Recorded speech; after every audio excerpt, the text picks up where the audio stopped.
bilecek, halk gelecek. Yasakları o halı kalıcı hale getirerek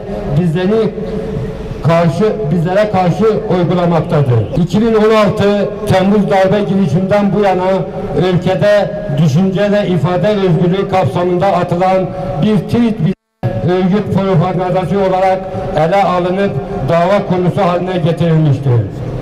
Ülkede neredeyse soruşturma, kavuşturma altında olmayan, hapis cezası almayan tek bir yurttaş yoktur.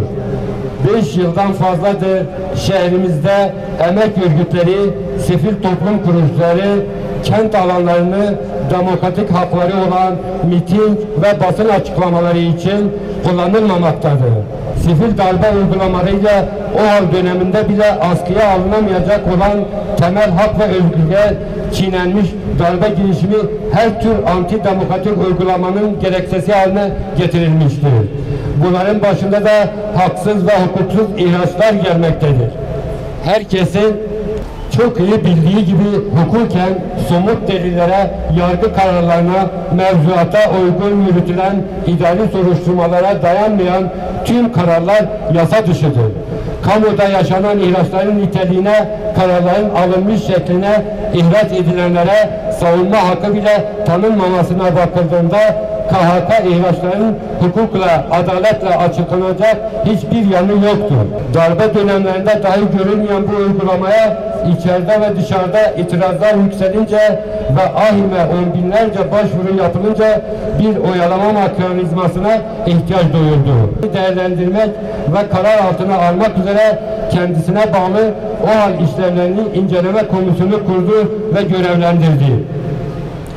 Komisyonun görev süresi uzatılmasına ve aradan 5 yıllık süre geçmiş olmasına rağmen hala yaklaşık 4000 dosya karara bağlanmayı bekliyor.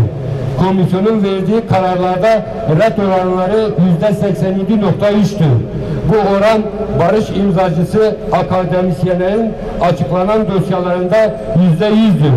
Bu oranlar bile komisyonun idari bir mekanizma olduğunu, iktidarın noteri gibi hareket ettiğini doğrulamaktadır. Tam 5 yıldır neredeyse her gün söylüyorum. Bir kez daha ifade edelim. Bir oyalama aracı olarak kurulan iktidara bağlı, iktidarın talimatıyla hareket eden o hal işlemleri inceleme komisyonu hukuk karşısında suç yürütüldüğünü, askeri darbelerin karanlığını yırtarak bugüne gelmiş darbelerin de koyu karanlığını yırtarak yarına ulaşma iradesine ve gücüne sahip olduğumuzu bir kez daha haykırıyoruz. Önümüze çıkarılan tüm engellere, baskılara, kuşatmalara karşı dimdik ayakta kalmaya ve mücadele etmeye devam edeceğiz. Önceli iş, güvenli gelecek talebimizden vazgeçmiyoruz. Örgütleme özgürlüğü hakkımızdan vazgeçmiyoruz.